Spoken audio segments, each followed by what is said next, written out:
3. Adoration of the Old Woman. The story of Adoration of the Old Woman is about many things. It's about political conflict between the characters Cheo and Ismael on the matter of Puerto Rico's future. Cheo is a nationalist who believes that Puerto Rico should remain independent, while Ismael wants Puerto Rico to join the Union.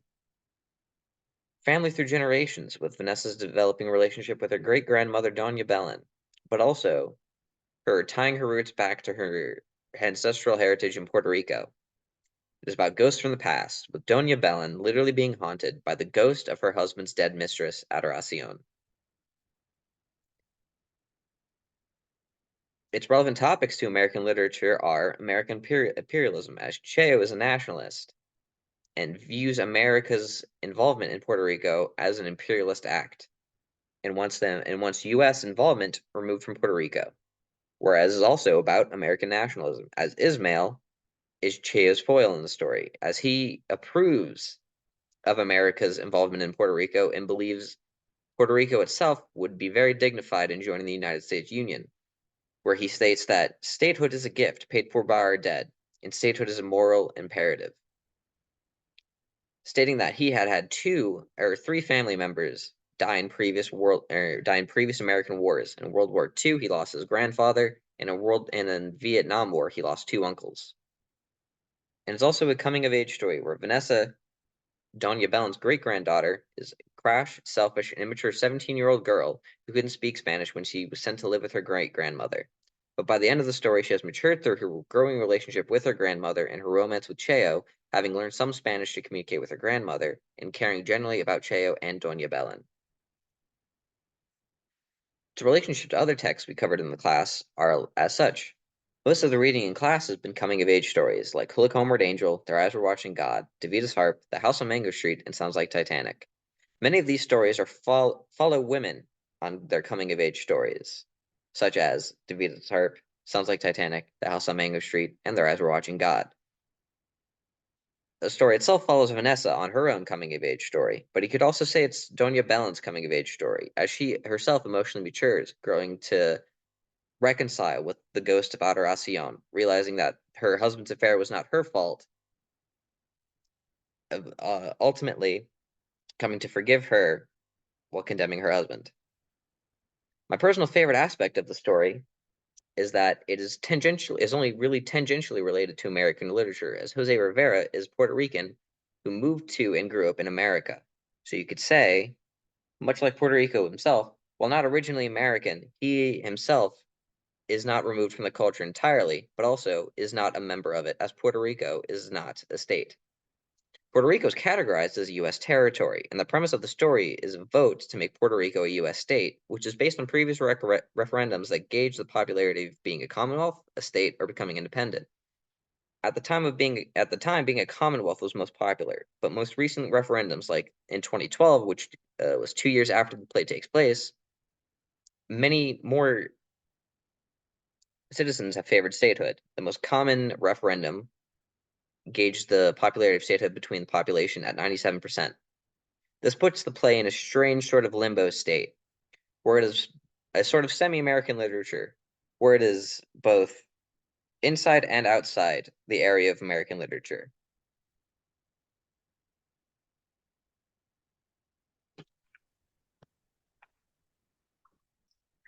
So my personal favorite scenes are when Vanessa arrives in Las Arenas. The play opens with her arriving in the rural town of Las Arenas, Puerto Rico, to stay with her great grandma, Doña Belen. The introduction sets the stage for the unfolding narrative and establishes Vanessa's connection to a Puerto Rican heritage, which is unfortunately not very large of a connection, because Vanessa speaks no Spanish, and on the other hand, Doña Belen speaks no English. The two get off to a very rocky start. Doña Belen has no idea who Vanessa is because she didn't bother to read the letters Vanessa's mom sent her about her daughter's arrival. My other favorite scene is Cheo's childhood, and this is when Cheo tells Vanessa about he, Ishmael, and other neighborhood kids going for a swim in the bay together. And this is a really beautiful scene because he details how they put aside all their differences in race, lifestyle, wealth, and culture, and they all just played as fish together. But one day, when they arrived at the water, they found it fenced off and bought up by a hotel company to build a resort for tourists. Infuriated, Cheo tried to break down the fence himself, and this event served as the beginning of his resentment of America's influence in Puerto Rico. I really like this scene because it shows Cheo's character motivations and what drives him throughout the entire narrative, which is an extremely important element in literature. And I also relate to this personally because I'm from Florida and I can totally relate to all the prettiest and most amazing beach spots being bought up for resorts, which is extremely annoying. And I can definitely relate to his relate to that on a personal level. Next slide, please. So next, just how the book is written in terms of literary techniques. Symbolism is used to convey deeper meanings and thematic resonance. For example, Doña Belén symbolizes the weight of history and the enduring legacy of the past. Ishmael's flag symbolizes unity in the changing political landscape, and I am especially fond of the latter because I think it's really beautiful how his flag changed from the American flag with 51 stars on it to the Puerto Rican flag after Cheo's death, because it really shows how they all came together and mourned the death of a dear friend. And they were able to put aside their differences in politics to celebrate his life and his heroic death. The play serves as an allegorical exploration of social and political issues such as oppression, resistance, and the nature of history. While this play does take place in Puerto Rico and is a political commentary on Puerto Rico that can be applied to many different nations across the world going through fights for statehood and just different political interactions in general. And it explores how the people react to it, which I think is a very interesting element to explore in literature. And dialogue and monologue are also used to develop the characters and advance the plot. And this is a play, so it doesn't really have any prose or descriptions of settings or character appearances outside of director's notes or anything like that. So the characters kind of have to tell us their situation and their setting and where they are and how what they're doing and how they're doing it.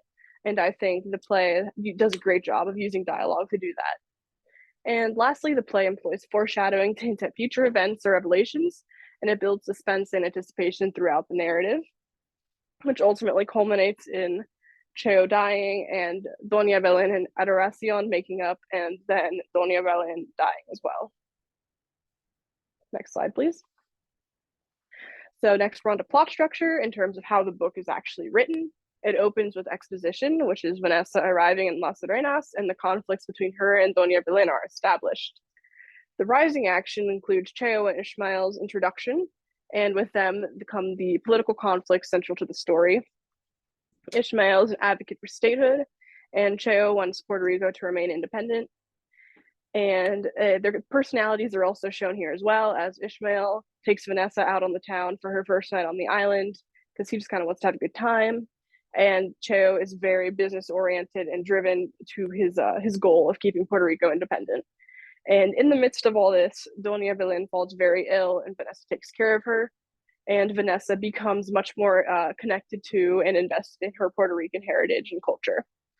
The climax is Puerto Rico winning statehood, much to Cheo, Vanessa, and Doña Belén's dismay. Riots break out all over the island, and Cheo is shot and killed by the FBI.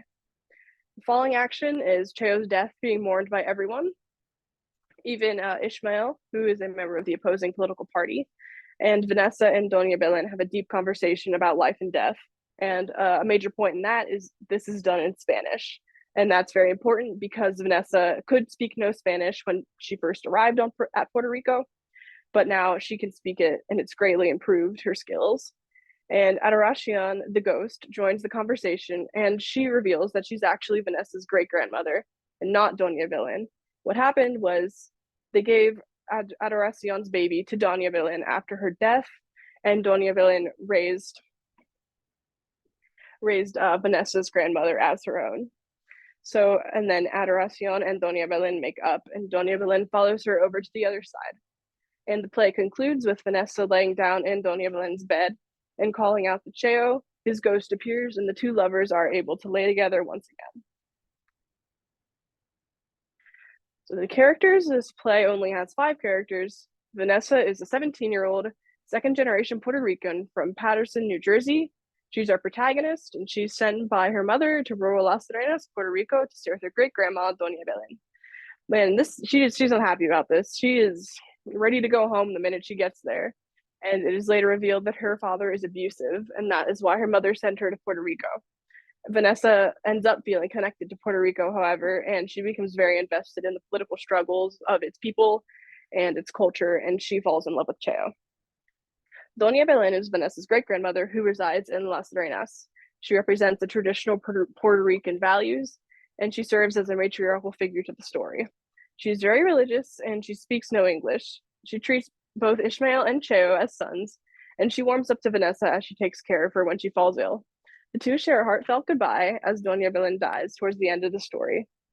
Ishmael is an advocate for statehood for Puerto Rico, so he wants Puerto Rico to become a part of the U.S. because he thinks it'll be benefit to the nation. He is close with Doña Belén, though he is constantly clashing with Cheo over politics, much to her dismay because she states the two used to be like brothers. Cheo is a Columbia-educated revolutionary with ideas about Puerto Rico remaining its independence and rich culture. After being nominated the president of the new Nationalist Party to resist American occupation in Puerto Rico, he's shot and killed by the FBI. Towards the end of the story, he comes back as a ghost. And lastly, Adoration is a ghost who haunts Doña Belén. In life, she was the island's whore, and she died giving birth. Doña Belén despises her presence and has tried everything to get rid of her because she constantly taunts her, and she'll sometimes speak to Vanessa. She reveals that she is actually the mother of Vanessa's grandmother, Celia, which would make her Vanessa's real great-grandmother and not Doña Belén, which served as a large revelation and turning point in the story. When she died, her baby was given to Doña Belén to raise on her own. Next slide, please. My favorite quotes include because this is all going to be gone someday. Little neighborhoods like Las Arenas, their little plots of land full of chickens and pigs. This semi-independent way of life, it's all disappearing like the Coqui, getting buried as the highways get closer. Even the stories told by old women like Doña Belén, the stories that hold these barrios together and connect the past with the present, that's all dying. Cheo said this, and this quote reflects the gradual disappearance of Puerto Rican culture due to modernization and America's occupation. This quote really sums up Cheo's character and his motivations behind how he acts and what he does. And it also summarizes one of the main conflicts of the story. Next slide, please. Next quote includes, "Aye, this tropical heat. On every inch, there's something alive, something eating, or fighting, or fucking. Like a feast and a funeral all the time. It makes me have strange yearnings. God gives us a body to use, a voice to scream it, legs to encircle, and hips to bear the weight." Vanessa stated this quote, and this really offers a vivid portrayal of the island and the tropical environment that they're in. And I think this quote really shows Vanessa's growth as a character, because at the beginning she's very hesitant, very just upset to be there, just all annoyed and frustrated. But here in this quote, she's coming to embrace her vitality in life on the island, and it really shows how much she's grown as a person because of her time spent in Puerto Rico. The final quote is, "People say the dead walk the earth because we have unfinished business. But sometimes it's the living who keep us here with their unfinished work. Fights they should have had, revelations that came too late, lovers they can't let go. What do you unlearn from me, you old whore, that you don't already know?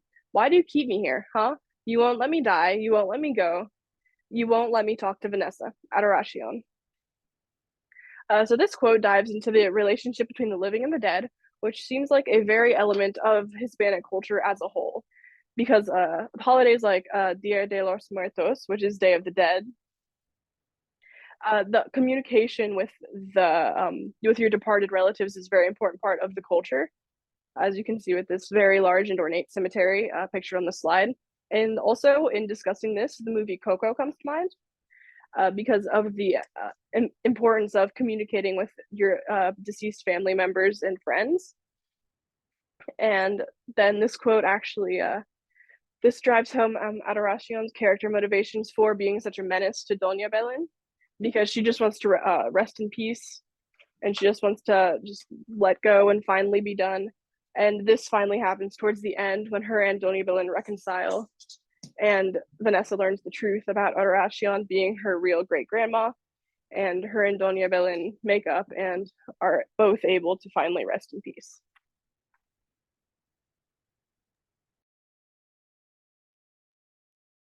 About the author. Jose Rivera was born in San Juan, Puerto Rico in 1955. His family migrated from Puerto Rico when he was 5 and moved to New York City, settling down in Long Island. Rivera's family was very religious, so much so the only book in their home when he was growing up was the Bible. This may be what influenced the religious elements present in some of Rivera's works, including The Adoration of the Old Woman and Marisol. In 1968, when Rivera was 12 years old, he saw a traveling company perform the play Rumpelstiltskin. After this, Rivera decided that someday he'd like to write plays. In high school, he read everything that had to do with Shakespeare, Ibsen, and Moliere. Rivera incorporates many of his life experiences into his plays, such as his experiences as a Puerto Rican in a small American town, and even based his play Marisol after a real situation with his homeless uncle. Throughout his career, Rivera has won an Obie Award and a Goya Award, and was nominated for an Academy Award for adapting the screenplay for The Motorcycle Diaries. Rivera wrote two other plays that were similar to The Adoration of the Old Woman. One of which was Marisol, 1992. Marisol tells the story of a young woman facing the possibility of her own death in a world in chaos and crisis, which seems both terrifying and hopeless. Much like The Adoration of the Old Woman, Marisol's carries the themes of identity and social commentary. Marisol also carries a heavy religious theme, much like The Adoration of the Old Woman.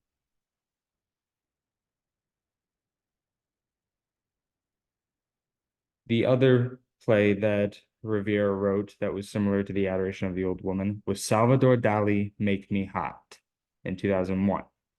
Salvador Dali tells the story of a woman with a struggling marriage with her long-distance soldier husband. The woman's fantasies begin to merge into real life, and she starts to blur the lines between real and fantasy. Salvador Dali and The Adoration of the Old Woman both carry the themes of identity, surrealism, and existential exploration. I personally enjoyed this play and the themes that the story explores within it, but I can't think of many people I'm close to or who I think would enjoy it. But if I had to choose, I would probably share it with my oldest sister.